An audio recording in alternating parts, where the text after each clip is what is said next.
Sì, dia 4 de outubro, agora que não, no Aruba lo vai presenciar partial solar eclipse, qual depois de pouco tempo nós está assim evento para começar aqui, caminha com o público em geral por bem secanos na aula de EPB Oranjestad, entre as 2 horas e 4:30 da tarde, caminha com nós lo vai ter telescope não, caminha com gente lo por wak evento aqui live na via televisão na padeng deng aula. Hoe largo solar eclipse parcial aqui tá? O solar eclipse está começando ongeveer 1/4 então está termina ongeveer quarto of 20 passado de 4. Pero mientras tanto, em vez de você sentir o que sei, nós vamos ter outra atividade, que nós vamos ter explicação de que é um solar eclipse, que é um lunar eclipse, e também nós estamos debutando com nos planetário, com a primeira viagem que nós vamos fazer uso de na Aruba, é algo único no Caribe, que ainda no Caribe não tem outro. Frequência anche não está sucedendo muito, então pensei,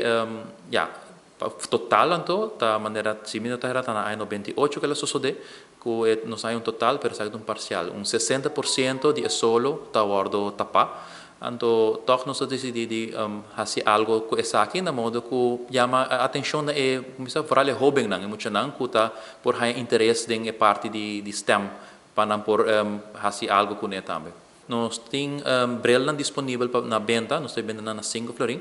pero esse nós temos ainda que dia, nós estamos pedindo gente para voltar nos Facebook page, caminho com Space and Nature Aruba Foundation, caminho nós também anunciar que dia nós também está na uma locação, caminho com gente por passar buscar brela especial para o solo. E se dado caso, vou por vir também no nosso evento, então caminho nós também tem telescópio especial, caminho para mirar mais